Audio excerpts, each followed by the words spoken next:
चलिए जानते हैं देश दुनिया की सिलेक्टेड और काम की महत्वपूर्ण 25 बड़ी खबरों को। और अभी तक इस वीडियो को लाइक नहीं किया तो लाइक कर ले और चैनल को सब्सक्राइब जरूर कर लें।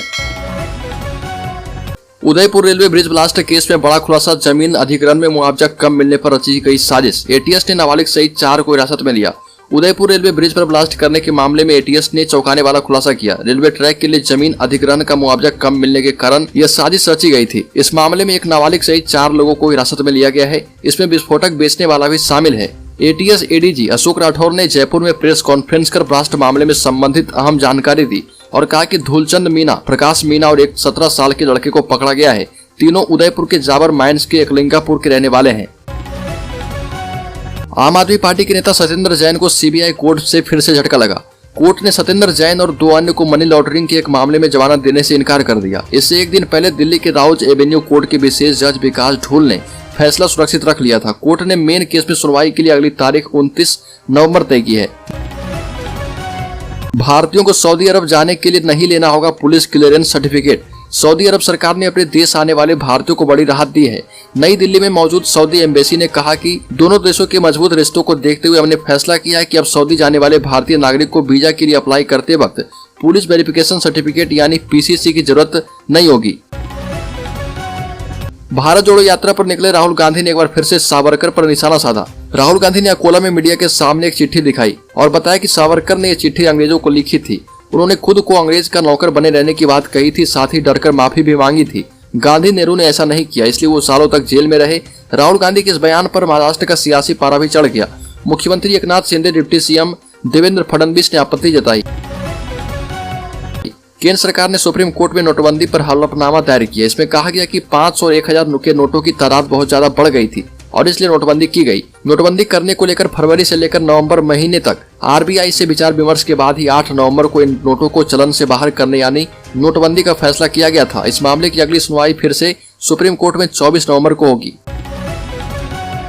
कोरोना की वैक्सीन कोवैक्सीन को लेकर फैली अफवाहों पर भारत सरकार ने विराम लगा दिया। सरकार ने स्पष्ट किया कि भारत बायोटेक की वैक्सीन को किसी राजनीतिक दबाव में मंजूरी नहीं दी गई। मीडिया पर इसको लेकर चल रही सभी खबरें फर्जी है और वो झूठ फैला रहे। कोवैक्सीन को मंजूरी देने से पहले सभी गाइडलाइंस का पालन किया गया है। अवैध खनन मामले में झारखंड के मुख्यमंत्री हेमंत सोरेन से 5 घंटे से रांची में पूछताछ जारी है। मुख्यमंत्री से पूछताछ के लिए 100 सवालों की लिस्ट तैयार की जा चुकी थी और इसके लिए बाकायदा दिल्ली से अफसरों की टीम रांची पहुंची थी। इन सवालों में 1000 करोड़ की अवैध खनन का मामला भी शामिल है। मनी लॉन्ड्रिंग से जुड़े सवाल भी हेमंत सोरेन से पूछे गए। साथ ही उनके विधायक प्रतिनिधि पंकज मिश्रा के घर से मिले दस्तावेजों के संबंध में भी सवाल किए गए।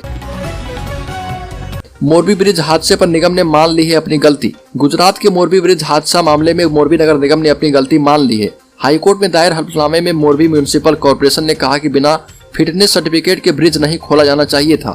30 अक्टूबर को हुए हादसे में 138 लोगों की मौत हो गई थी। इसके बाद हाईकोर्ट ने खुद ही संज्ञान लिया था।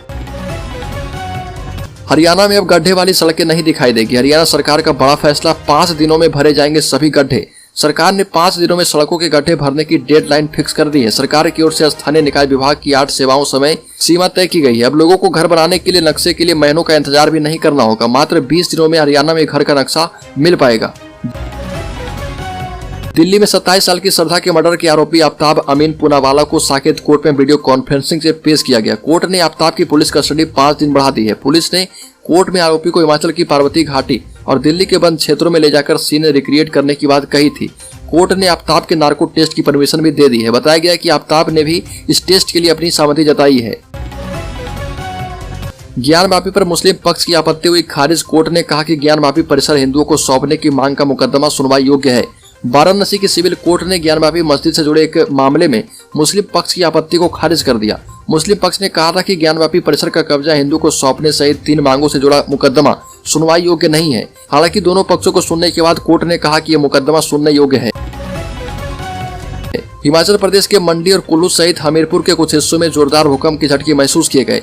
रिक्टर स्केल पर इसकी तीव्रता 5.1 मापी गई। भूकंप का केंद्र मंडी जिले का जोगेंद्र नगर रहा। भूकंप रात करीब 9:30 बजे आया। हिमाचल प्रदेश सिस्मिक जोन में आता है, ऐसे में अचानक सब कुछ हिलता देखकर लोग डर गए। हरियाणा में अब पुलिस भी जनता दरबार लगाएगी। सूबे के गृह मंत्री अनिल विज ने सभी जिलों के पुलिस अधीक्षकों और पुलिस आयुक्तों को रोज सुबह 11 बजे से 12 बजे तक लोगों की समस्याओं को सुनने के निर्देश दिए। अनिल विज ने कहा कि यदि पुलिस अधिकारी अपने अपने जिलों में इस पर कार्य करेंगे तो बहुत से मामलों का निराकरण भी उनके स्तर पर ही हो जाएगा। वहीं अब हरियाणा में शस्त्र लाइसेंस के लिए नए स्मार्ट कार्ड जारी किए जाएंगे। इस संबंध में अधिकारियों को निर्देश दिए गए। LAC के करीब तालाबों का निर्माण कराएगी इंडियन आर्मी। जवानों को मिल पाएगा पीने का साफ पानी। चीन को रोकने के लिए भारत ने वास्तविक नियंत्रण रेखा के करीब अपने सैनिकों की तैनाती कर दी है। इस इलाके में 50,000 सैनिक तैनात किए गए। इस इलाके में काफी ठंड पड़ती है। इसके मद्देनजर बड़ी संख्या में तैनात सेना के जवानों को पीने के लिए पानी की सहज ही मुहैया करवाई जा सके और इसलिए वहां पर अनेक तालाबों के लिए निर्माण कार्य शुरू हो चुका है।